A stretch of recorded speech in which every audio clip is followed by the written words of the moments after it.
Hello everyone.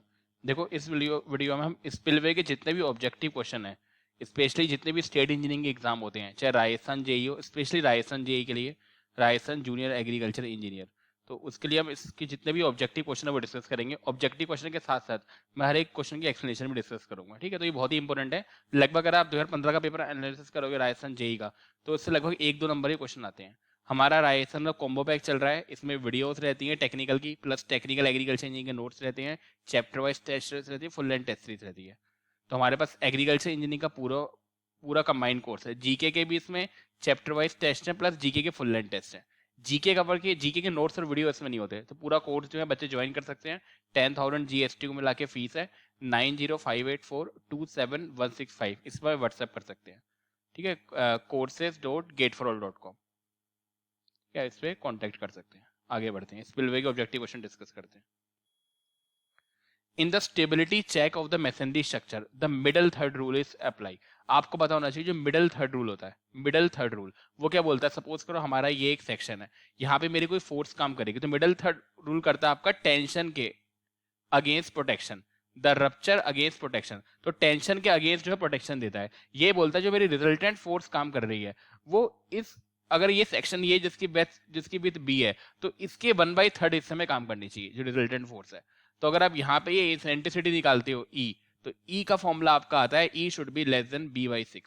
तो पहली condition ये होती है। तो ये आपका जो आपका होता है क्या, जो रिजल्टेंट फोर्स होती है वो बी के 1/3 हिस्से पे काम करनी चाहिए, b/3। तो ये बहुत ही आसान है। और ये किसके लिए करती है, रप्चर अगेंस्ट टेंशन। अगर आपको ये टेबल याद हो तो मिडल थर्ड रूल जो होता है, तो आपको दो चीज याद करनी है। एक तो ये टेंशन के अगेंस्ट बताता है, और क्या बताता है कि रिजल्टेंट फोर्स जो है 1/3 वो करे, तो एंड फोर्स की लिमिट के बारे में बताता है कि रिजल्टेंट फोर्स कहां पर एक्ट करनी चाहिए। दूसरा ई लेस देन b/6। तो ये आपको दोनों चीज याद रखनी है। अगर आप ओवरटर्निंग की बात करोगे तो ओवरटर्निंग कैसे होता है, कोई स्ट्रक्चर अगर मेरे स्ट्रक्चर का अपलिफ्ट प्रेशर ज्यादा हो जाए, मान लो यहाँ पे ये लोड लग रहा है और यहाँ से अपलिफ्ट प्रेशर है, अगर ये ज्यादा हो जाएगा तो उसको ओवरटर्न कर देगा, तो it's due to uplift pressure. अगर यहाँ पे लिखा होता है मिडल थर्ड रूल के लिए लिखा होता है अपलिफ्ट प्रेशर, तो इसका आंसर क्या होता है, ओवरटर्निंग। तो ओवरटर्निंग के लिए क्या हो गया, अपलिफ्ट। स्लाइडिंग के लिए क्या होता है, होरिजेंटल फोर्स, क्योंकि आपको पता है स्लाइड कैसे होगा, और ये मेरी होरिजेंटल फोर्स काम करेगी, अगर ये बहुत ज्यादा हो जाए तो पूरे स्ट्रक्चर को स्लाइड कर देगा। तो फैक्टर ऑफ सेफ्टी हम निकालते भी थे। अगर अब वर्टिकल वी फोर्स काम कर रही है, तो आपको पता है यहाँ पे कोएफिशिएंट ऑफ फ्रिक्शन एफ है, तो एफ वी इसको अपोज करेगा, प्लस कोहेशन मॉडुलस, मतलब ये होरिजेंटल फोर्स को अपोज करेगा। तो ये आपका होता है sigma we plus C A, sigma we में कोएफिशिएंट ऑफ फ्रिक्शन मल्टीप्लाई करो डिवाइड बाय सिग्मा ओरिएंटल, ये फैक्टर ऑफ सेफ्टी। तो आपको ज्यादा याद नहीं करना, याद क्या करना है, ओवर टर्निंग के लिए अपलिफ्ट फोर्स होती है, और इसका फैक्टर ऑफ सेफ्टी मैंने बताया था 12 बजे। आप रात को 12 बजे जो है टर्न, आप बाइक पे जा रहे थे, रात को 12 बजे आप टर्न करें, तो इसका फैक्टर ऑफ सेफ्टी 1.2 से ज्यादा। स्लाइडिंग की बात करें तो होरिजेंटल फोर्स जो है इससे काम करेगी, और इसका फैक्टर ऑफ सेफ्टी जो होता है 1.5 से ज्यादा होता है। अगर हम बात करें टेंशन की, ये तो ये मिडल थर्ड रूल और resultant force, middle third rule और रिजल्टेंट फोर्स, और ई जो होगा लेस देन b/6 होगा। ये आपको टेबल जो है पूरी याद करके आनी है। अब स्लाइडिंग में एक और फैक्ट बनता है, अगर आप कंक्रीट और मैसनरी स्ट्रक्चर में आओगे तो मैसनरी का फैक्टर ऑफ सेफ्टी 0.8 और कंक्रीट का 0.75। तो अगर आपको ये भी याद है तो बहुत अच्छी बात है। विच of the following except is kept consideration while designing of the drop structure. आपको पता है सबसे हम हाइड्रोलॉजिक करते हैं। हाइड्रोलॉजिक में क्या करते हैं, हम डिस्चार्ज रेट निकालते हैं, कितने डिस्चार्ज रेट के लिए मुझे स्पिलवे डिजाइन करना है, तो वो निकालते हैं। उसके बाद हम इस डिस्चार्ज रेट की, हम जैसे मान लो कि हमने ये देख लिया कि हमें कोई स्पिलवे बनाना है, तो सबसे पहले हमें कितने डिस्चार्ज के लिए निकालना है, फिर हम हाइड्रोलिक करेंगे। हाइड्रोलिक का मतलब है मैं इस डिस्चार्ज रेट को, इसकी जो फंडामेंटल इक्वेशन है, मुझे अब इसकी डायमेंशन निकालनी है। क्या निकालनी है, डायमेंशन। डायमेंशन का मतलब क्या है, विड्थ, थिकनेस, जो भी इसके पैरामीटर्स है वो वैल्यूएट करने हैं। तो जो क्यू होगा उसके डिफरेंट डिफरेंट पैरामीटर्स का फंक्शन होगा। So we will compute the dimension in the hydraulic, then उसके स्ट्रक्चर चेक करेंगे, उसकी फिजिबिलिटी चेक करेंगे, जो डिफरेंट फेलियर टेस्ट होते हैं। तो हाइड्रोलॉजिक में आप क्या करते हैं, पीक, इसमें दो चीजें कंप्यूट करते हैं हम। एक तो पीक रन ऑफ रेट, हमेशा ध्यान रखो, पीक रन ऑफ रेट और रन ऑफ वॉल्यूम दोनों हम निकालते हैं, वॉल्यूम भी और रन ऑफ रेट भी। और दूसरा, इसको निकालने के लिए कौन कौन सी इंफॉर्मेशन चाहिए, हमें inflow peak run of rate चाहिए होता है, और हमें इनफ्लो हाइड्रोग्राफ ये भी चाहिए होता है। इसका रिटर्न पीरियड कितना होता है, 25 से 50 साल भी लिखा है अगर आप आर सुरेश को पढ़ोगे। 25 से 30 साल लिखा आर सुरेश, और 25 से 50 साल लिखा अगर आप वॉल्यूम 2 पढ़ते हैं principle of agriculture engineer TP हो जा, तो आपको दोनों याद करने हैं। 25 से लास्ट वाला 30 से 50 दोनों हो सकता है। तो ये भी करता है, ये भी करता है, और ये भी करता है। आगे बढ़ते हैं। विच of the following is not a permanent gully structure. Permanent gully structure कौन कौन से होते हैं सर? स्पिलवे, ड्रॉप स्पिलवे, जो सीधा साधा बच्चा होता है जिसका ड्रॉप जो होगा लेस देन 3 मीटर होगा, 3 या 4 मीटर तक जाता है, जो 1 से बड़ा होगा लेस देन 3 आपको पता है। फिर एक शूट आता है चलाक बच्चा, जिसका स्पिलवे आपको पता है, जिसका हेड जो होगा 3 से 6 और 5 से 6 मीटर का होगा। फिर एक और बच्चा आता है जो बहुत ही ज्यादा पड़ता है, ड्रॉप इनलेट, मैंने बताया था बहुत ज्यादा पड़ने वाला, तो इसका ड्रॉप हमेशा 3 से ज्यादा होगा, ये रहा। तो ये भी एक स्ट्रक्चर है। इसके अलावा परमानेंट चेक डैम, ये भी ध्यान रखो, है ना। टेम्परेरी चैम्प डैम कर परमानेंट, तो ये भी एक है, ये भी एक है, ये भी एक है, तीनों के तीनों है। कंटूर बंड आपका नहीं होता, तो आपका ए जो है राइट आंसर जो है नोट। आगे बढ़ते हैं। The drop case in the straight drop spillway should not exceed. देखो हम ऑप्शन में बहुत ध्यान से देखना, मैं यहाँ पे लिख रहा हूं, अगर आपको याद हो स्ट्रेट ड्रॉप, जो सीधा साधा बच्चा था, अगर आपको उसके सारे फैक्ट, यहाँ पे 3 टेबल बना लो। एक सीधा साधा बच्चा, ये कहां पे लगता था? गली का सीधा साधा बच्चा बेड पे सोएगा अपने, ये बेड पे सोता था। सीधा साधा बच्चा था, इसका हेड जो होगा 1 से ज्यादा होगा हेड, और किसी बुक में 3 लिखा है, किसी बुक में 3 से 4 लिखा है, मैं बता देता हूं, एक हेड और ये 3 से 4। ये कौन कौन सी बुक में लिखा है? आर सुरेश, और ये आपका वॉल्यूम 2 हो जाए। तो आपको ये ध्यान रखना है, इसका हेड मैक्स टू मैक्स 3 या 3 से 4 हो सकता है, तो ये ऑप्शन है ही नहीं, ये भी नहीं है, ये भी नहीं है, तो आंसर तो यही होगा, ठीक है। और लेकिन सब चीजों को डिस्कस कर लेते हैं। सीधा साधा बच्चा है तो मोस्ट कॉमनली यूज होता है, बिल्कुल सीधा साधा बच्चा है, ये अपने फर्श से उठा, बेड से उठा, और घर में टाइल लगी हुई तो उसमें गया, इसलिए टाइल ड्रेन और डाइवर्जन डिच में यूज होता है, डाइवर्जन डिच में। ये इसका हेड तो कम है लेकिन डिस्चार्ज ज्यादा है, इसका डिस्चार्ज जो होता है ग्रेटर देन 3 मीटर क्यूब पर सेकंड होता है, तो ये आपका स्ट्रेट ड्रॉप स्पिलवे। इसी ड्रॉप स्पिलवे को हम स्ट्रेट ड्रॉप स्पिलवे भी बोलते हैं, ये क्लियर हुआ। इसके बाद आपका आता है शूट स्पिलवे। शूट स्पिलवे जो होता है गली, आपका जो होता है कौन सा बच्चा था? चलाक बच्चा। चलाक बच्चा क्या था? जिसका हेड इसका 3 मीटर तक था, उसका 3 से 6 और 5 से 6 मीटर तक जाएगा, या तो 3 से 6 या 5 से 6, ये आर सुरेश के हिसाब से, और ये आपका वॉल्यूम 2 ओजा के हिसाब से। अगर आप डिस्चार्ज रेट में जाओगे तो ये large volume of run of, ये डिस्चार्ज रेट नहीं बताया, इसका volume of run of large होता था। ये जैसे ये बेड पे लगता है वैसे ये गली हेड पे लगता है, क्या लगता है? गली हेड पे। और शूट स्पिलवे का मोस्ट कॉमन चैनल कौन सा होता है? Open channel. अगर आप ये कंड्यूट वाला चैनल देखोगे, दूसरा इसमें पाइपिंग फेलियर कॉमन होता है। और एक बात और, 120/7 वो भी हमें पता होना चाहिए कि अगर इसकी एंड सेल की हाइट देखोगे तो 0.07y2 आएगी, और फ्रॉड नंबर वाला फॉर्मूला वो ऑब्जेक्टिव क्वेश्चन देखोगे तो वो 7/120, ये भी हमें याद रखना है शूट स्पिलवे का। अब बात करें ड्रॉप इनलेट स्पिलवे की। इनलेट स्पिलवे सबसे ज्यादा पढ़ने वाला बच्चा है, ये सबसे ज्यादा पढ़ने वाला बच्चा। अभी सबसे ज्यादा पढ़ता है उसका ड्रॉप हमेशा 3 से ज्यादा होगा, इसका ड्रॉप की कोई लिमिट नहीं है, बस 3 से ज्यादा होता है, ठीक है। अब जब इसका ये सबसे ज्यादा पढ़ता है तो सब काम करता है, ये फ्लड भी कंट्रोल करता है, ये हेड वाटर भी कंट्रोल करता है, ये सिल्ट एक्यूमुलेशन भी करता है, ये हर जगह यूज भी होगा। कहाँ का यूज होगा? फार्म पॉन्ड में यूज होगा, बंडिंग में यूज होगा, ये रोड में यूज होगा, कलवर्ट में यूज होगा, तो ये बहुत जगह यूज भी होता है, ठीक है। ये गली को, हेड को स्टेबलाइज भी करता है। ध्यान रखना, देखो शूट स्पिलवे में अगर ये पूछा कि शूट स्पिलवे कहां पे लग रहा है? गली हेड पे। अगर क्वेश्चन ये कि गली हेड पे कौन सा स्ट्रक्चर लगता है? Shoot spillway. अगर क्वेश्चन ये कि गली हेड को स्टेबलाइज कौन कर रहा है? तो ड्रॉप इनलेट है। इट्स आल्सो स्टेबलाइज द गली हेड। तो स्टेबलाइज हो गया, सिल्ट एक्यूमुलेशन हो गया, वो सब आपका ड्रॉप इनलेट स्पिलवे में होता है। इसमें ओवरस्टॉपिंग को रोकने के लिए, अगर आप ओवर टॉपिंग को रोकना चाहते हैं तो इसमें इमरजेंसी स्पिलवे होता है और फ्री बोर्ड हम देते हैं, ये रहा, ठीक है। और अगर आप इसमें जाओगे, एप्रॉन की थिकनेस मैंने बताया था, एप्रॉन की थिकनेस यहीं पे लिख लो, अपलिफ्ट प्रेशर पर डिपेंड करती है, अपलिफ्ट प्रेशर पर।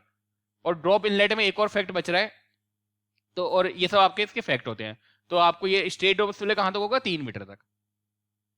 In designing of the drop structure, देखो ड्रॉप मैंने फिर से बताया, ड्रॉप एक सीधा साधा बच्चा है जो मोस्ट कॉमन यूज होगा। इसका हेड 1 से बड़ा होता है और लगभग 3 से 4 मीटर की रेंज में होता है। यहाँ पे ग्रेविटेशनल फोर्स काम करती है। इसकी जो एप्रॉन की थिकनेस होती है वो फंक्शन ऑफ अपलिफ्ट प्रेशर होता है। क्या होता है? फंक्शन ऑफ मैं इसलिए बार बार बोलता हूं ताकि आपके बच्चों के दिमाग में बैठे हैं। इसको स्ट्रेट ड्रॉप स्पिलवे भी बोलते हैं। और ये हाई डिस्चार्ज, ये हेड तो कम लेगा लेकिन ये हाई डिस्चार्ज को कंट्रोल करता है, हाई डिस्चार्ज को कंट्रोल करता है। एप्रन का काम क्या होता है? To dissipate the kinetic energy. अच्छा, फिर इसमें क्या होते हैं? एप्रन का काम तो काइनेटिक एनर्जी को डिसिपेट करना। एप्रन को स्टेबल कौन करता है? जो आपकी लॉन्गिट्यूडनल सिल होती हैं वो आपकी एप्रन को स्टेबल करती हैं। तो लॉन्गिट्यूडनल सिल होगी, एप्रन को स्टेबल, ये आपका एप्रन होता है। यहाँ पानी गिरेगा, यहाँ पे वेलोसिटी मान लो 5 मीटर पर सेकंड है, तो ये आपका एप्रन है। जैसे पानी गिरेगा तो उसकी वेलोसिटी कम होती जाएगी, यानी काइनेटिक एनर्जी को अवशोषित कर रहा है, डिसिमेट कर रहा है। तो यहाँ पे क्या कर रहा है? इससे काइनेटिक एनर्जी को डिसिमेट कर दिया जैसी। और यहाँ पे हमने लॉन्गिट्यूडनल सिल लगाई, ये पूरा एप्रन है आपका। ये लॉन्गिट्यूडनल सिल जो है वो इस एप्रन को स्टेबल बना रही है। एप्रन काइनेटिक एनर्जी को स्टेबलाइज कर रहा है। तो आपको पता होना चाहिए एप्रन काइनेटिक एनर्जी को स्टेबलाइज कर रहा है। एप्रन को कौन स्टेबलाइज कर रहा है? लॉन्गिट्यूडनल सिल। और अगर बात करें हाइट ऑफ एंड सिल कितनी होती है, हाइट ऑफ एंड सिल हाइट ऑफ लॉन्गिट्यूडिनल सिल के बराबर होती है, तो ये भी पता होना चाहिए। जो इसमें फ्लर ब्लॉक लगे होते हैं, फ्लर ब्लॉक वो कितने परसेंट को एरिया कवर करते हैं, 50 to 60%। और ये क्या है, सीधा साधा बच्चा है हमारा, 3 मीटर हाइट, डिस्चार्ज 3 से ज्यादा, इसलिए इसको लो हेड हाई डिस्चार्ज ही बोला जाता है। अगर आपको इतने, और इसमें कौन सी फोर्स काम करती है, ग्रेविटेशनल फोर्स, और जो एप्रोन की थिकनेस होगी वो अपलिफ्ट प्रेशर पर डिपेंड करेगी। अगर हम बात करें एनालिसिस किसको होती है, ग्रेविटेशनल फोर्स के कारण। आगे बढ़ते हैं। Estimation of the design is done, design discharge, आपको पता है 3 स्टेप हमारे होते हैं, हाइड्रोलॉजिक, फिर हाइड्रोलिक और फिर स्ट्रक्चरल। इसमें हम डिस्चार्ज रेट निकालते हैं, क्यू, रिटर्न पीरियड आपका 25 से 30 से 50 साल तक रहेगा। इसमें हम क्यू भी निकाल रहे हैं और पीक रन ऑफ वॉल्यूम भी निकाल रहे हैं, और हमें इनफ्लो हाइड्रोग्राफ भी चाहिए और इनफ्लो वॉल्यूम भी। हाइड्रोलिक में हम डायमेंशन निकाल रहे हैं, और स्ट्रक्चरल में हम फीजिबिलिटी स्ट्रक्चरल टेस्ट कर रहे हैं, जैसे पाइपिंग फेलियर हो गया, टेंशन फेलियर हो गया, ये सब। तो आपको डिजाइन डिस्चार्ज किसमें होगा, हाइड्रोलॉजिक में। C is your right answer. The piping type failure is very common, मैंने बताया था। अगर आप जाओगे तो शूट स्पिलवे, चलाक बच्चा था, ये आपका स्टीप स्लोप में यूज होता है, स्टीप स्लोप में। इसका हेड 3 से 6 या 5 से 6 दोनों हमें याद रखने हैं, मतलब 3 से तो ऊपर ही होगा और 6 से हमेशा कम होता है।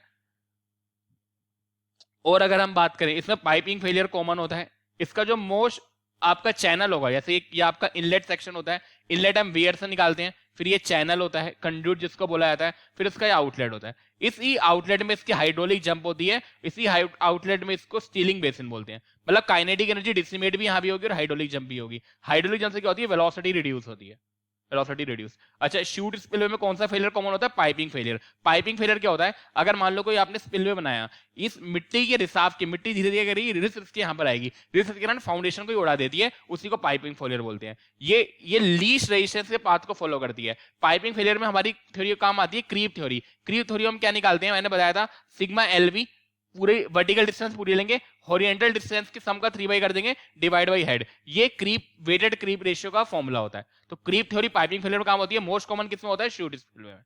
ये रहा। In hydrologic design of the permanent में आता है, हाइड्रोलॉजिक डिजाइन क्या निकालते हैं सर, रन ऑफ रेट निकालते हैं and peak run of volume निकालते हैं। तो आइदर रन ऑफ वॉल्यूम बिल्कुल ठीक, और पीक डिस्चार्ज, क्योंकि आप वॉल्यूम निकालो, अगर आपको टाइम पता होगा तो आप वो भी निकाल लोगे। दैट्स व्हाई अगर आपको कोई भी इंफॉर्मेशन है तो दोनों चलेगी। और दूसरा रिटर्न पीरियड 25 से 30 या 25 से 50, ठीक है, ये वाली बात। Shoot spillway, again shoot spillway जो होता है आपका स्टीप स्लोप पे यूज होगा।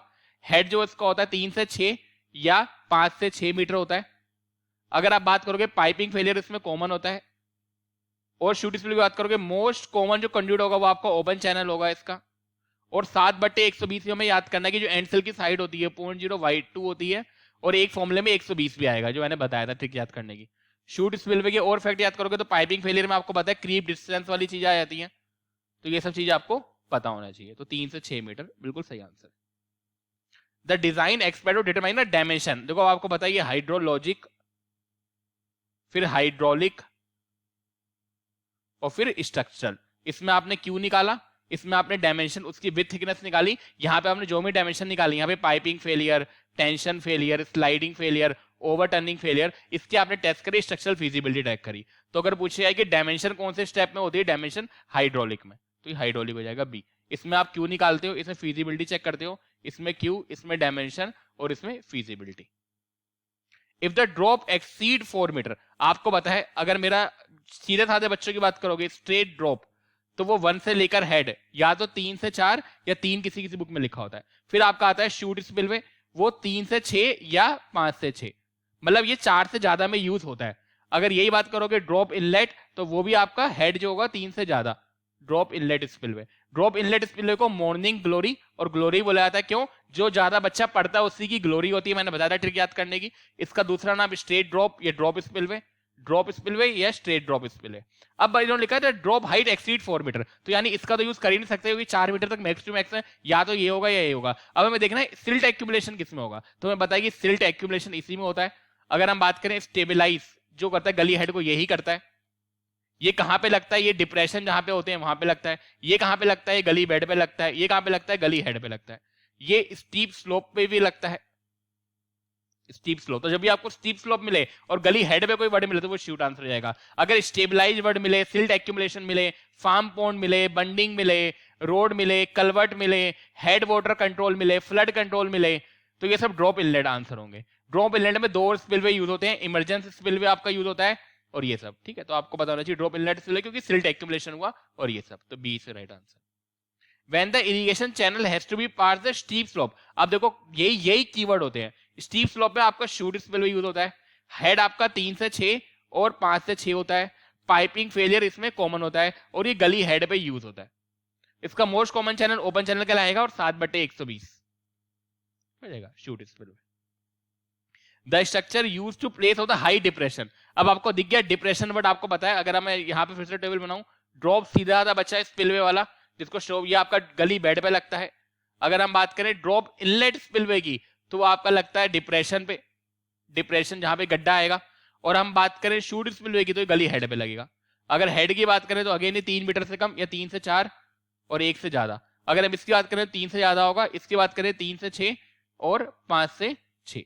इसकी बात करें तो ये स्टीप स्लोप में यूज होता है। इसकी बात करें तो ये हाई डिस्चार्ज यानी Q > 3 होगा। इसकी बात करें तो वही flood control, head water control, stabilise, silt accumulation, farm pond, bunding, फिर आपका ये सब। अगर हम ड्रेन की बात करें तो ये आपका यूज होता है ड्रेनेज डिच में और टाइल ड्रेन में। मैंने बताया था जैसे बेड से उतरे टाइल पर है, ये आपका टो ड्रेन में यूज होता है। और lower end of the water disposal system, lower end of the water disposal drop inlet है। तो डिप्रेशन में कौन सा होगा? ड्रॉप इनलेट होगा। जितनी बार एक आप ये रिवीजन करोगे उतनी बार आपको याद हो जाएगा। एक बार आपने समझ लिया तो स्टीलिंग बेसिन आपको पता है, शूट स्पिलवे का कोई स्टीलिंग बेसिन है तो पानी यहाँ गिरेगा, ये काइनेटिक एनर्जी को डिसीमेट करता है। क्या करता है? डिसीमेट करता है काइनेटिक एनर्जी को। इसी में हाइड्रोलिक जंप होती है तो इंक्रीज करता है, ये भी नहीं, एनर्जी डिस्ट्रीब्यूशन बिल्कुल ठीक है ये था। और स्टीलिंग बेसिन का फ्लोर नंबर 1.7 से 17, ये भी बताना चाहिए। विच of the following is most common, मैंने बताया था जो सीधा साधा स्ट्रक्चर है ड्रॉप स्पिलवे, जिसको हम स्ट्रेट ड्रॉप स्पिलवे भी बोलते हैं, वो आपका मोस्ट कॉमन सीधा साधा जो बच्चा था जिसका हेड जो था 3 मीटर से लगभग कम, 3 से 4 याद करो और 1 से ज्यादा। ये सीधा साधा बच्चा कहाँ? टाइल ड्रेन और ड्रेन डिचेस में यूज होता है। ये सीधा साधा बच्चा गली बेड पे लगता है। ये सीधा साधा बच्चा और क्या करता था, इसका डिस्चार्ज होगा 3 से ज्यादा होगा। इस सीधे साधे बच्चे की जो एप्रन थिकनेस है वो किस पे डिपेंड करती है? अपलिफ्ट प्रेशर पे। और जो इसमें फोर्स काम करती है, कौन सी काम करती है? Gravitational force. तो अगर आपको इस तरीके से चीजें याद है तो आपको ये शूट स्पिलवे अगेन 3 से 6 और 5 से 6 स्टीप स्लोप में काम करता है और ये गली हेड पे लगता है। और पाइपिंग फेलियर इसमें कॉमन है। ड्रॉप इनलेट के स्पिलवे की बात करें अगेन वही कि 3 से ज्यादा हेड होगा। फिर दूसरा हेड वाटर, फ्लड वाटर सब ये काम करता है। ड्रॉप इनलेट आपका कहाँ पे लगता है? जब डिप्रेशन आ जाएंगे तो वहां लगेगा। जब आपको एक टेबल से ये दिमाग में बैठ जाएगी ना तो चीजें बहुत आसानी लगने लगती है। ड्रॉप स्ट्रक्चर आपको पता है हाइड्रोलिक, ये सब तीनों स्ट्रक्चर डिजाइन करते हैं। पहला स्टेप होता है आप क्यू निकालना, उस क्यू से हम डायमेंशन निकालेंगे और फिर जो भी आपने करा है उसके स्ट्रक्चर एनालिसिस करेंगे। तो all of the above. The base width of the B, अगर हम बात करें ये बेस विड्थ बी है, ये इसमें रिजल्टेंट फोर्स जो है यहाँ काम करेगी ये, तो इस एंटीसिटी कितनी होगी? E will be less than B/6। E should be safe again a tension is B/6, बिल्कुल ठीक आंसर है। और ये कौन सा रूल है? मिडल थर्ड रूल है। तो मिडल थर्ड रूल क्या बताता है? एक तो टेंशन के अगेंस्ट फेलियर बताता है, दूसरा रिजल्टेंट फोर्स जो होती है with in 1/3 of the base काम करनी चाहिए, यह बोलते हैं रिजल्टेंट फोर्स की लिमिट के बारे में बताता है। और तीसरा ये जो मिडल थर्ड आपका रूल होता है उसमें E लेस देन B/6 होता है। तो D is your right answer. For a design of permanent structure आपको पता है हाइड्रोलॉजिक हम करते हैं। हाइड्रोलॉजी में जो रिटर्न पीरियड होता है, किसी बुक में 25 से 30 भी है, इस बुक में 25 से 50 भी है। ये आपका वॉल्यूम 2 माइकल ओजा और ये आपका आर्ट सुरेश। तो आपको दोनों के दोनों पढ़ के आने हैं, 25 से 30 भी, 25 से 50 भी। इसमें देखो ये ऑप्शन है ही नहीं, तो यही आपका राइट आंसर है। अगेन आपका जो टेंशन फेल होता है वो कौन बताता है? It's middle third rule, middle third rule. और क्या बताता है वो? E should be less than B/6। और क्या बताता है? रिजल्टेंट फोर्स जो होता है विद इन लिमिट होना चाहिए और रिजल्टेंट फोर्स जो होता है 1/3 ऑफ द बेस के काम करेगी। तो ये सब आपको चाहिए याद होंगे तो आसानी से क्वेश्चन होते हैं। फिर ड्रॉप स्पिलवे, अब देखो स्ट्रेट ड्रॉप स्पिलवे आपको पता है हेड 1 से लेकर हेड जो होता है 3 से 4 मीटर तक होता है, आपको ये बताना चाहिए। तो 2 मीटर नहीं है, 3 से 5 भी नहीं है, 4 से ऊपर कभी यूज नहीं होता। तो यही आपका मोस्ट फिजिबल आंसर है बी। तो अगर यहाँ पे होता 3 से 4 तब भी हम उसको बोल सकते थे क्योंकि 4 मीटर तक जाता है एज पर द वॉल्यूम 2 हो जा। मिडल थर्ड रूल आपको पता है, मिडल थर्ड रूल अब मैं यहाँ पे टेबल में आया तो मिडल थर्ड रूल क्या करेगा सर? ये बताएगा किससे हमें प्रोटेक्शन? टेंशन से। अब हमें स्लाइडिंग का बताना है तो स्लाइडिंग की प्रोटेक्शन कौन बताता है? ये बताता है हमें हॉरिजेंटल फोर्स। और फैक्टर ऑफ स्लाइडिंग कितना होना चाहिए? 1.5 से ज्यादा होना चाहिए। फैक्टर ऑफ सेफ्टी 1.5 से ज्यादा। ओवरटर्निंग का कौन बताता है? जो अपलिफ्ट प्रेशर, जो आपको पता है अगर कोई भी स्ट्रक्चर स्लाइड होगा तो यानी हॉरिजॉन्टल फोर्स स्लाइड करेगी, अगर इसको टर्न करेगी ओवरटर्न तो जो अपलिफ्ट प्रेशर है वो करेगा, तो इसमें अपलिफ्ट प्रेशर करेगा और इसका फैक्टर ऑफ सेफ्टी कितना होता है? 1.2 से ज्यादा होता है। ये रहा। अगर आप फैक्टर ऑफ सेफ्टी इसमें भी और जाओगे तो मैसनरी और कंक्रीट जिसमें 0.8 और 0.75 आ जाएंगे। The gully control structure releases the water partly through the earthen bund. जब भी आपका आ जाएगा कौन सा आपका जो स्ट्रक्चर होता है जो बंड में यूज होगा, फार्म पॉन्ड में यूज होगा, रोड कल्वर्ट में यूज होगा, head water control, flood control, या फिर आपका टो ड्रेन में यूज होगा, या lower end of the water disposal होगा, सब ड्रॉप इनलेट है। एक ही आंसर जो सबसे ज्यादा बच्चा पढ़ता है वो सब काम करेगा, ड्रॉप इनलेट। जिसका हेड जो होगा 3 से ज्यादा होगा वो बहुत ज्यादा पड़ता है। और अगर बात करें इसको, ये आपका देखो क्या क्या कर रहा है, फ्लड कंट्रोल कर रहा है, स्टेबलाइज कर, flood control, head water control, stabilise कर रहा है गली हेड को, टो ड्रेन में यूज हो रहा है, lower end of the water disposal है। मुझे रट गए हैं तो ठीक है ना, तो ये सी सही आंसर होगा, ये गलती से हो गया है तो सी आप कर लेना, बिल्कुल ठीक है, drop inlet spillway.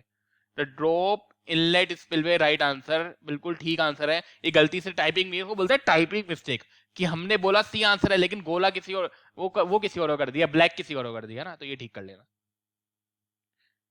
Which design consist of determine dimension. Dimension आपको पता है हाइड्रोलिक, तो हाइड्रोलिक में हम डायमेंशन निकालते हैं, इसमें हम क्यू या वॉल्यूम ऑफ रन ऑफ निकालते हैं, जिसका रिटर्न पीरियड 25 से 30 से 25 से 50 साल होता है।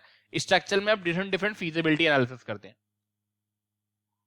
How much percent space is occupied the flower block. अगर आप ड्रॉप स्पिलवे की बात करोगे तो फ्लर ब्लॉक को मैंने बताया था 50 से 60% होता है, और जो एप्रोन की थिकनेस होती है वो अपलिफ्ट प्रेशर पे काम करती है, अपलिफ्ट प्रेशर पे। और तीसरा ग्रेविटेशनल फोर्स की एनालिसिस होती है। सीधा साधा बच्चा है, एक से हेड 3 से 4 मीटर से कम, डिस्चार्ज 3 से ज्यादा। सीधा साधा बच्चा है इसलिए गली बेड में यूज होगा, सीधा साधा बच्चा है इसलिए बेड से उतर के डायरेक्ट टाइल ड्रेन पे जाएगा।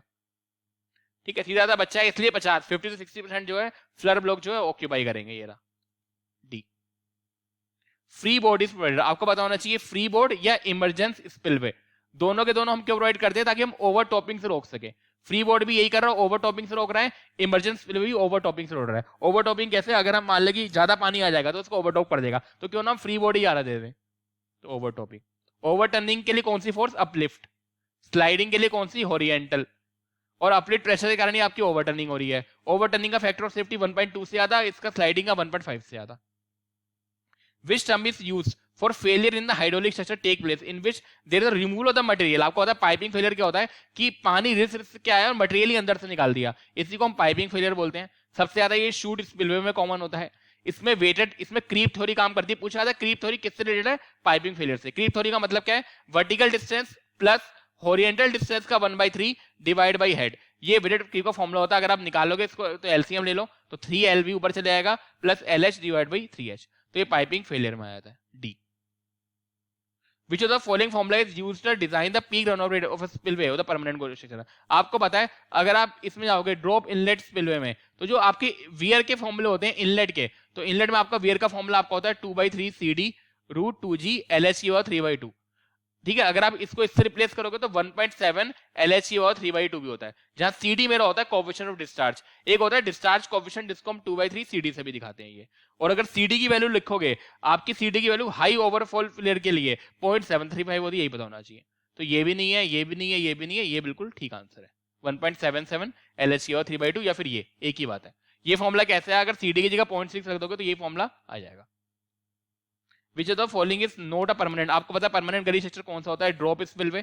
ये भी है, ये भी है, ये भी है। ड्रॉप स्पिलवे को स्ट्रेट ड्रॉप, सीधा साधा बच्चा, हेड 1 से ज्यादा और 3 से 4 से कम, शूट 3 से 6 और 5 से 6, steep slope, piping failure. Drop inlet सब जगह, जो जहां ड्रॉप सबसे ज्यादा पढ़ने वाले बच्चे ड्रॉप 3 से ज्यादा ग्लोरी लेकर आते हैं, हेड वाटर कंट्रोल करते हैं, फ्लड वाटर कंट्रोल करते हैं, गली वाटर को स्टेबलाइज करते हैं, सब कुछ करते हैं। अगर पूछे ना ये सब कुछ, तो सब कुछ यही करते हैं। ये डिप्रेशन भी यूज होते हैं, इनको डिप्रेशन बहुत जल्दी होता है। शूट स्पिलवे आपका गली हेड पे यूज होगा, और ड्रॉप स्पिलवे कहां पे यूज होगा? गली बेड पे। तो ब्रशवुड है टेम्परेरी है, नहीं है। और दूसरा परमानेंट गली स्ट्रक्चर कौन सी शेप को कंट्रोल करते हैं? यू शेप को। वी शेप गली को कौन कंट्रोल करता है? Temporary structure. मैंने बताया था विक्ट्री हमेशा टेम्परेरी होती है, तो ये भी आप याद रखोगे। Which of the following is formula to diameter. आपको बताया जैसे ड्रॉप इनलेट आपने बताया था, मैंने ड्रॉप इनलेट मैंने बताया भी था। अगर आप देखो वियर से आपने इनलेट डिजाइन निकाल लिया कि आपने देखा मेरे को इतना, जैसे अगर आप देखोगे स्पिलवे कोई ऐसे करके, तो आपने देखा मेरे को इतना क्यू इतना डिस्चार्ज करना है 2/3 CD रूट 2G LHK और 3/2, ये आपको होता है इनलेट में आपको इतना डिस्चार्ज चाहिए। अब मान लो कि वो ओरिफिस की तरफ फॉलो कर रहा है, तो मैं इसको area into velocity into discharge coefficient से मल्टीप्लाई कराऊंगा, तो ये मेरा होता है कि मैं उस ओरिफिस की डायमेंशन निकाल रहा हूँ। तो ओरिफिस फ्लो के लिए ये हमारा फॉर्मुला आया था, which of the following is due to diameter of the inlet pipe or drop inlet spillway, which is permanent, which is outside is not submerged। तो आपको पता है A into V into C, area निकालोगे तो pi for D square, velocity root 2G, velocity कैसे आती है, suppose करो ओरिफिस के थ्रू पानी आ रहा है यहाँ पर और ये h मीटर हाइट पर है, तो वेलोसिटी कितनी होगी रूट 2GH। ये तो आपको ये फॉर्मुला जो यूज होता है उसको निकालने के लिए डायमेंशन। और दूसरा ये भी पाइप वाले में हम किसके थ्रू निकालते हैं, ओरिफिस फॉर्मुले के थ्रू निकालते हैं, ये भी आपको ध्यान रखना है। Shoot spillway, again shoot spillway steep slope में यूज होते हैं, गली हेड में यूज होते हैं। देखो स्टीप स्लोप में क्यों होता है, अगर मान ली पानी आपको यहां से एकदम गिराना, तो ये ऐसे बना होता है एकदम आपका बनेगा, तो हेड इसका होता है 3 से 6 मीटर या 5 से 6 मीटर। इसमें पाइपिंग फेलियर कॉमन होता है। मोस्ट कॉमन जो आपका कंड्यूट होगा ये वाला, ये आपका ओपन चैनल होगा या फिर रेक्टेंगुलर ओपन कंड्यूट्स होंगे, ये दोनों होते हैं। और बात करें इसमें पाइपिंग फेलियर कॉमन होता है। और बात करें 7/120, अगर इसके एंडसेल की हाइट देखोगे तो 0.07 y2 आएगी। तो इसमें 3 से 6 ये तो है ही नहीं, ये तो 5 से 6 होगा, 3 से 6 होगा। The purpose of the longitudinal सिल, देखो अगर आप ये देखो ये आपका एप्रन होता है, एप्रन में होता है पानी गिरा आया आया आया, इसकी स्पीड है 10 मीटर पर सेकंड। जैसी पानी की बूंद यहां से ट्रेवल करेगी उसकी वेलोसिटी गिरेगी 9 8 7 6 5, तो धीरे वेलोसिटी गिरी, जैसे ही वेलोसिटी गिरी इसकी काइनेटिक एनर्जी कम हुई, तो एप्रन ने क्या करा, काइनेटिक एनर्जी को कम कर दिया। अब जैसे जैसे पानी गिरेगा तो उसमें जोर भी डालेगा, तो यहाँ पे हम क्या करते हैं इसको बांध के करने के लिए, समझ लो एक मिट्टी के गट्ठे से बांध दिया इसको, ये सिल लगाए हैं सीमेंट के, इसको हम बोलते हैं लॉन्गिट्यूडनल सिल। ये करते हैं ये एप्रन को स्टेबल कर रहे हैं, तो लॉन्गिट्यूडनल सिल जो होते हैं एप्रन को स्टेबल करते हैं। एप्रन जो है काइनेटिक एनर्जी को स्टेबल कर रहा है, आप ये याद करो, ठीक है। एप्रन को दूसरा नाम स्टीलिंग बेसन भी होता है। एप्रन की थिकनेस किस पर डिपेंड करती है, अपलिफ्ट प्रेशर पे। और ये कौन से मीड होते हैं, स्ट्रेट ड्रॉप स्पिलवे में, to make the apron stable. What will be the height of an overflow spillway for a designed discharge? Discharge हमें दे रखा 1500 मीटर क्यूब पर second. Given the upstream water level surface elevation this, ये सिर्फ having a vertical आपको length दे रखी है 50 metre. अब मुझे पता है कौन सा हमें स्पिलवे दे रखा है, अगर आप देखोगे तो ओवरफ्लो स्पिलवे। अब मुझे पता है Q is equal to 2/3 CD root 2G LHC और 3/2 होता है, तो Q आप रख दो 1500, ये रहा 2/3। अब देखो यहाँ पे ट्रिक यही थी कि CD पता होना चाहिए, कोएफिशिएंट डिस्चार्ज। ओवरफ्लो स्पिलवे कितना होता है, CD की बात करोगे तो ये आपका होता है 0.735, तो यहाँ रख दो 0.735 इंटू 2 इंटू 9.8, एल आपको गिवन है 50 इंटू HK और 3/2। यहाँ से अगर आप H निकालोगे, यहाँ से अगर आप H निकालोगे तो आपका आएगा 5.676 मीटर। आगे बढ़ते हैं। A spillway have been designed for a gully head of this with a length of this। Head आपको गिवन है 2.80, लेंथ गिवन है 200 मीटर। देखो डिस्चार्ज कोएफिशिएंट है एक, आप देखो इन्होंने मेंशन भी कर दिया C। देखो अगर CD गिवन होता तो CD आपको पता है C जो होता है 2/3 CD के इक्वल होता है, तो ये दे दिया 0.49। तो अगर मैं फॉलो लगाऊंगा तो 2/3 CD रूट 2G LHK और 3/2, या एक और फॉर्मूला होता था 1.77 LHK और 3/2। लेकिन यहाँ पे ये गिवन है तो यही फॉर्मूला लगाएंगे। 2/3 CD की वैल्यू डायरेक्ट गिवन है 0.49 इंटू 2 इंटू 9.8, L गिवन है 200, H गिवन है कितनी 2.8 की पावर 3/2। तो इसको अगर आप सोल्व करके तो आएगा 2034 मीटर क्यूब पर second. It is a is your right answer. Chute spillway, आपको पता है शूट स्पिलवे का जो फ्लो था मैंने बताया था सुपर क्रिटिकल होता है। क्या होता है सुपर, क्योंकि लार्ज वॉल्यूम को रन ऑफ करता है, सुपर क्रिटिकल इसका फ्लो होता है। स्टीप स्लोप में देखो स्टीप और सुपर क्रिटिकल दोनों एस से हैं, याद करना भी आसान है। स्टीप स्लोप में हेड आपका 3 से 6 और 5 से 6 मीटर। और शूट स्पिलवे की बात करें, चलाक बच्चा है, शूट स्पिलवे है, इसलिए इसमें पाइपिंग फेलियर हो जाता है कभी कभी। इसका मोस्ट कॉमन चैनल आपको ओपन चैनल रहेगा। इसमें 7/120 वाले फॉर्मूले भी याद करने हैं हमें 2। तो ये सब चीजें अगर आपको याद है तो सुपर क्रिटिकल भी आपको याद रखना है शूट स्पिलवे में जो फ्लो होता है। द टर्म मिडल थर्ड, आपको पता है मिडल थर्ड रूल क्या करती है, मेरे को टेंशन के अगेंस्ट प्रोटेक्शन देती है। और क्या बताती है, E < B/6 होगा और रिजल्टेंट फोर्स की लिमिट बताती है। तो क्रशिंग के अगेंस्ट तो आपका प्रेशर वाला हो जाता है, तो ये नहीं होगा। स्लाइडिंग में हॉरिजॉन्टल फोर्स, ब्रेकिंग में तो बिल्कुल अलग, तो नन ऑफ द हो जाएगा बिल्कुल ठीक आंसर। हाँ अगर यहाँ पे टेंशन होता तो उसका आंसर, तो मिडल थर्ड का ये याद कर लो, टेंशन, टेंशन और E < B/6 दोनों आपको याद करना है, और रिजल्टेंट फोर्स की लिमिट बताता है। शूट स्पिलवे अगेन 3 से 6 मीटर और 5 से 6 मीटर, गली हेड में यूज होता है, स्टीप स्लोप में, सुपर क्रिटिकल फ्लो में, सुपर क्रिटिकल फ्लो में। मोस्ट ओपन चैनल होगा, इसका कंड्यूट आपका ओपन चैनल होगा। तो इस तरीके से अगर आपको याद हो जाएंगे ना एक बार दिमाग में बैठ गए तो कुछ चीजें बड़ी आसान लगने लगती है फिर। शूट स्पिलवे पाइपिंग फेलियर इसमें कॉमन होता है, तो 3 से 6 या 5 से 6, ये रहा D is right answer. Purpose of emergency spillway, मैंने बताया था इमरजेंसी स्पिलवे हो या फ्री बोर्ड हो, ये किस में होते हैं, दोनों ड्रॉप इनलेट में होते हैं, और ये क्या करते हैं, ओवरटॉपिंग से बचाते हैं। ओवरटॉपिंग का मतलब क्या होता है, अगर स्ट्रक्चर में ज्यादा पानी आ जाएगा तो ये पानी को ओवरटॉप कर देगा, तो डेट प्रिवेंट ओवरटॉपिंग के लिए हम इसको इमरजेंसी स्पिलवे भी देते हैं और फ्री बोर्ड भी देते हैं, दोनों के दोनों आपको याद करने हैं।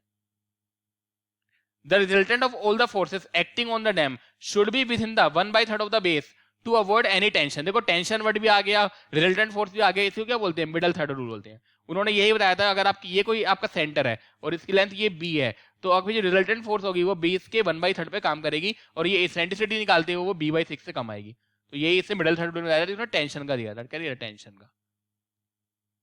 The gully control structure following function use as a principal spillway farm pond, आपको पता होना चाहिए, फार्म पॉन्ड हो गया, बंड हो गया, रोड हो गया, कल्वर्ट हो गया, हेड वाटर कंट्रोल हो गया, फ्लड कंट्रोल हो गया। कब जगह कौन सा स्पिलवे होता है, ड्रॉप इनलेट स्पिलवे, जो सबसे ज्यादा पड़ता है, जिसका हेड कितना होता है 3 मीटर होता है। ये स्टेबलाइज करता है गली बेड को, ठीक है। और ये कौन कौन से ड्रेन में सिस्टम होगा बताता है, जितना पढ़ोगे घुटनों घुटनों में आता है, तो ट्रो ड्रेन में या फिर lower end of the water disposal system, lower end of the water disposal system, तो ये भी आपका ड्रॉप इनलेट ही है। यूज होता है कल्वर्ट, कल्वर्ट की तरह भी यूज होता है, मैंने बताया था कल्वर्ट की तरह। तो आपके 1 2 3 4 किससे दिखा रहे हैं, ड्रॉप इनलेट स्पिलवे को दिखा रहे हैं। Which of the following the permanent gully structure is used as a head to convey the water। आपको पता है गली, अगर आप बात करोगे शूट स्पिलवे की, तो ये गली हेड में यूज होता है। अगर आप बात करोगे स्ट्रो ड्रॉप स्पिलवे की, तो ये बेड पे यूज होता है। अगर आप बात करोगे ड्रॉप इनलेट स्पिलवे की, तो ये कहां पे यूज होता है, सर ये जहां डिप्रेशन होंगे वहां पे यूज होगा। अगर आप हेड की बात करोगे 3 से 6 और 5 से 6, इसके हेड की बात करोगे तो हेड लेस देन 3/4, इसके हेड की बात करोगे तो हेड लेस ग्रेटर देन 3। अगर इसका डिस्चार्ज की बात करोगे, डिस्चार्ज 3 मीटर क्यूब, इसके डिस्चार्ज की बात करोगे तो सुपर क्रिटिकल फ्लो, इसकी स्लोप की बात करोगे तो स्टीप स्लोप, इसके फेलियर की बात करोगे तो पाइपिंग फेलियर। ड्रॉप को मोस्ट कॉमन बोलते हैं, मोस्ट कॉमनली यूज स्पिलवे। सीधा सा बच्चा बेड पे लग गया, यहां पर आ गया, इसमें फंक्शन होता है एप्रोन, अप्रोन जो थिकनेस होती है वो अपलिफ्ट प्रेशर पे काम करती है। जो फोर्स एनालिसिस होता है इसमें ग्रेविटेशनल फोर्स का होता है। ड्रॉप इनलेट की बात करोगे, हेड वाटर, फ्लड वाटर सब कंट्रोल करता है ये आपका रोड, कल्वर्ट, फार्म पॉन्ड, बंड सब जगह यूज होता है। इसकी और बात करोगे तो जो ड्रॉप इनलेट स्पिलवे है, इसको हम मॉर्निंग ग्लोरी या ग्लोरी स्पिलवे ही बोलते हैं। इसकी और बात करोगे तो ये आपका टो ड्रेन में, या आपका ड्रेन बात करो तो ये टाइल ड्रेन में यूज होता है, और डाइवर्जन डिच में, ये आपका टो ड्रेन में, और lower end of the water disposal system में, ये रोड और कल्वर्ट में भी यूज होता है। तो इतना मैंने आपको बता दिया। तो आपको पता है जहां भी गली हेड आ गया, अगर ये पूछा था कि गली हेड को स्टेबलाइज, जो स्टेबलाइज वर्ड है वो तो इससे जुड़ा है ड्रॉप इनलेट से, लेकिन गली हेड में कौन सा यूज होगा, शूट स्पिलवे। मैंने बताया भी था ऐसे करके, जो गली बेड की प्रोफाइल से अगर आप ये बनाओगे तो ये हेड है, यहाँ पे लगेगा शूट चलाक बच्चा, गली बेड पे ये लगेगा ड्रॉप सीधा सा बच्चा, और अगर कोई गड्ढा आ गया, डिप्रेशन आ गया, तो वहां पे ड्रॉप इनलेट स्पिलवे। आगे बढ़ते हैं। The hydrologic design, hydrologic design आपको बताता है पीक रन ऑफ रेट बताता है, एक तो मुझे रन ऑफ वॉल्यूम बताता है, और विच ऑफ द फॉलोइंग पैरामीटर, आपको कौन कौन से नोन चाहिए, ये तो हो गए क्या देगा हमें, बहुत peak rate of run of expected भी चाहिए और इनफ्लो हाइड्रोग्राफ भी चाहिए, तभी मैं आउटफ्लो निकाल पाऊंगा। तो हमें दोनों run of rate of input expected और हमें क्या चाहिए, इनफ्लो हाइड्रोग्राफ भी चाहिए, तो D is right answer. In the straight drop structure, अब आपको ये याद है, तो ये आपका ये एप्रन होता है, देखोगे तो आपको मैं पूरा बना नहीं रहा हूँ डायग्राम, ये ऐसे करके बनेगा, ये ऐसे करके, यहाँ पे आपकी हेड वॉल हो गई, ये हेड वॉल एक्सटेंशन हो गए, यहाँ से पानी ऊपर से गिरेगा, ये आपका एप्रन होता है। क्या होता है सर, ये एप्रन जो काइनेटिक एनर्जी को स्टेबल करेगा। अगर मैं एप्रन की टेबल बनाऊं तो सर इससे दो फैक्ट है, एक तो काइनेटिक एनर्जी को स्टेबल करता है, और दूसरा एप्रन की थिकनेस जो होती है अपलिफ्ट प्रेशर पे काम करती है, ठीक है। अच्छा, एप्रन को स्टेबल कौन करता है, यहाँ पे लॉन्गिट्यूडनल सिल लगी होती है, एलएस, ये लॉन्गिट्यूडनल सिल क्या करती है, एप्रन को स्टेबल करती है, एप्रन को स्टेबल करती है। ये यहाँ पे एक एंड सिल लगी होती है, लगी होती है एंड सिल। अब जो हाइट ऑफ एंड सिल होती है वो लॉन्गिट्यूडनल सिल के बराबर होती है, हाइट ऑफ एंड सिल जो होगी हाइट ऑफ लॉन्गिट्यूडनल सिल के बराबर होगी, is equal to the this. If the sigma LH is the horizontal, sigma L is the vertical force. देखो आपको कोई भी स्ट्रक्चर है, मान लो ऐसे करके ये स्ट्रक्चर आया ये। अब क्रीप थ्योरी क्या बोलती है, क्रीप थ्योरी आपको निकालना है, हमें निकालना है वेटेड क्रीप रेशियो CW। तो ये आपको होता है कितना पानी ये गिराएगा, हेड डिवाइड बाई जितने पानी के साथ इन लेंथ को जुड़ रहा है, मतलब कोई भी लेंथ सिर्फ पानी, जब पानी, अब देखो क्रीप का मतलब होता है पानी के कारण रिसाव होकर आपका मटेरियल उड़ जाना, मटेरियल उखड़ जाना, the foundation of the material आपके निकल जाती है सीपेज के कारण, वही आपकी क्रीप है। तो हमें देखते हैं कि पानी के साथ कितनी लेंथ टच हो, लेंथ का समेशन करेंगे। तो जो आपका वर्टिकल होती है वो तो पूरी टच होती है, जो हॉरिजॉन्टल होती है उसकी 1/3 होती है, तो LH/3 डिवाइड बाई हेड। अगर आप इसको एलसीएम लोगे तो 3 LV आ जाएगा, plus LH divide by 3 head. Head को हम एच से दिखाते हो तो 3LV plus LH plus divide by 3H, तो फॉर्मूला देख लो तो आपको जाएगा 3LV, बिल्कुल ठीक है, LH by 3H, C is your right answer. Primary case of the failure, आपको पता है परमानेंट गली स्ट्रक्चर में बहुत सारे फेलियर होते हैं, लेकिन प्राइमरी केस ऑफ फेलियर आपका होता है इनसफिशिएंट कैपेसिटी से, और दूसरा आपको होता है काइनेटिक एनर्जी अगर अच्छे से डिसिपेट ना हो due to default of the kinetic energy distribution. मतलब आपने कोई भी स्ट्रक्चर डिजाइन करा, अगर मान लो आपने 3 मीटर क्यूब पर सेकंड के लिए डिजाइन करा है और वहां पे डिस्चार्ज ही ज्यादा आ जाए तो उसमें फेलियर हो जाएगा। दूसरा, जितनी वो काइनेटिक एनर्जी उसको डिस्ट्रीब्यूट करनी चाहिए उसने नहीं करी तो भी फेलियर हो जाएगा। तो काइनेटिक एनर्जी वाला से पॉइंट ही नहीं है, तो आपका ए जो राइट आंसर हो जाएगा।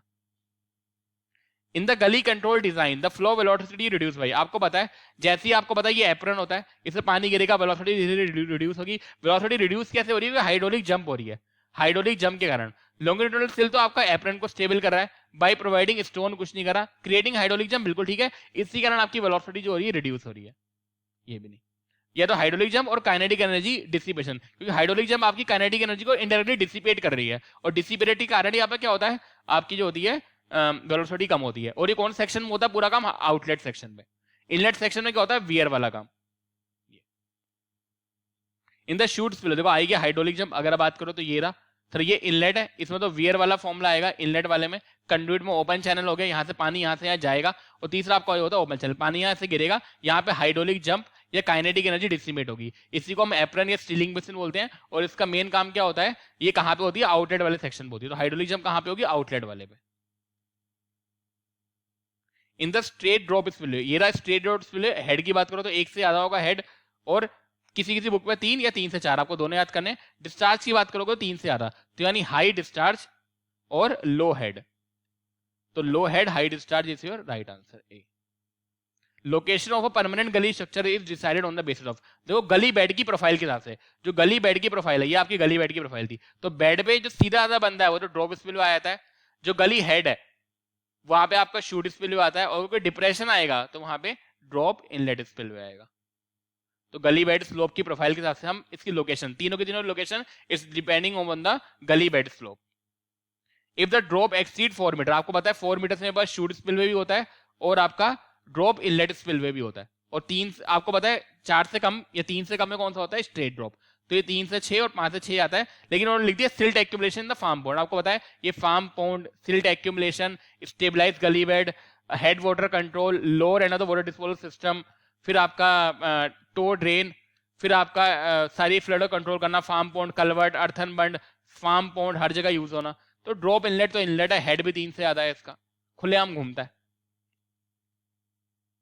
The purpose of the cut off wall, अगर आपको ये डायग्राम याद है, ये वाला, कि यहां से पानी गिरेगा, तो ये मेरी हेड वॉल थी, यहाँ पे हेड वॉल एक्सटेंशन थे, ऐसे करके आओगे तो आपको यहाँ एप्रन मिलेगा, यहाँ पे आपकी कट ऑफ वॉल होती है। कट ऑफ वॉल होती है, इसको बांध के रखती है, पानी इसमें गिराएगा तो स्लाइड करेगा, तो इसको की समझ लो बांध के रख रही है, तो इसमें स्ट्रक्चरल इसको फिजिबिलिटी देती है अगेंस्ट स्लाइडिंग। तो आपको कट ऑफ वॉल पता होना चाहिए, is providing the structural strength against sliding. इसलिए काइनेटिक एनर्जी को डिसिपेट तो एप्रोन करता है।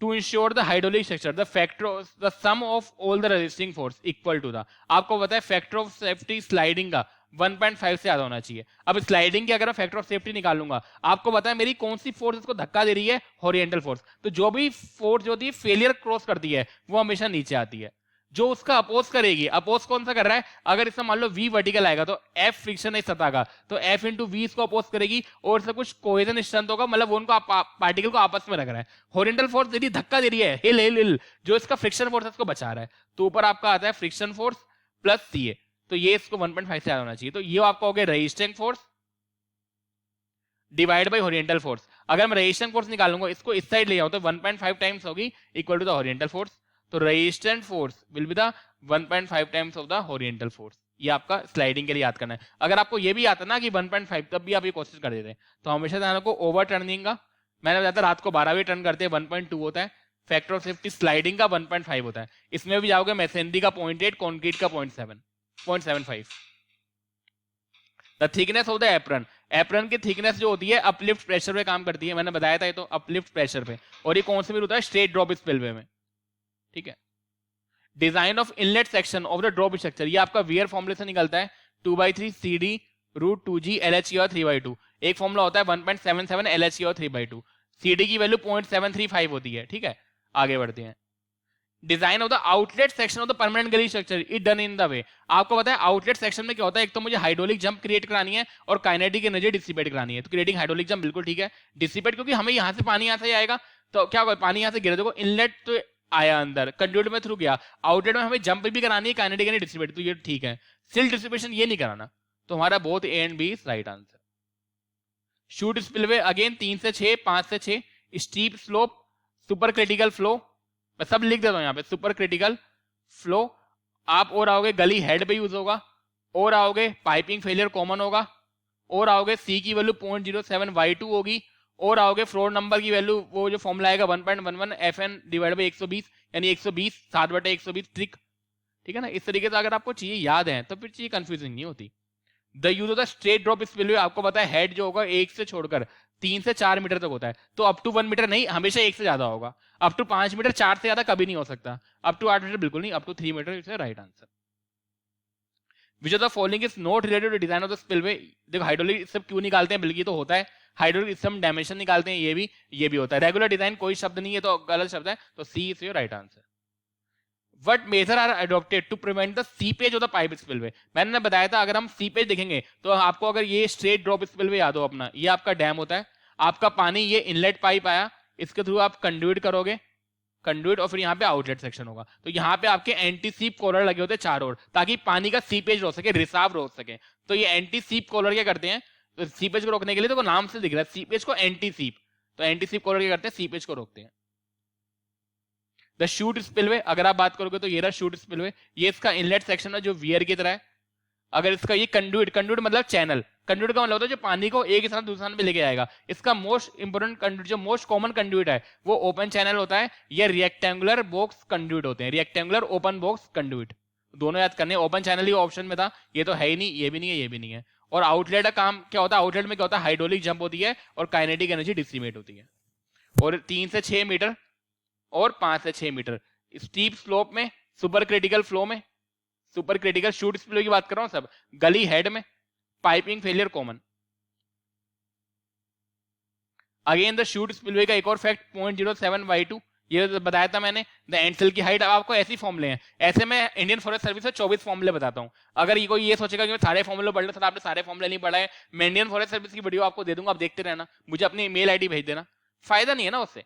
आप कितने फॉर्मूले याद करोगे, 24, 25वां पूछ लिया तो ये तो आपके बहुत ही रिस्की क्वेश्चन होते हैं। आप ये क्वेश्चन कोई नहीं कर पाता पेपर में, ये क्वेश्चन हम इसलिए कर पा रहे हैं क्योंकि आया है, अगर सेम पैटर्न पर आ गया तो हो जाएगा, वरना नहीं होगा। नया क्वेश्चन वहां पे नहीं हो सकता क्योंकि बहुत ही डिफिकल्ट क्वेश्चन था, तो आपको ये तो डायरेक्ट याद करना पड़ेगा। In the gravity dam B E is less than B by 6, ये आपको पता है। मिडल थर्ड रूल देता है, टेंशन के अकॉर्डिंग जो है प्रोटेक्शन बताता है, तो सी से राइट आंसर। इसमें इतने ही क्वेश्चन थे, थैंक यू वेरी मच।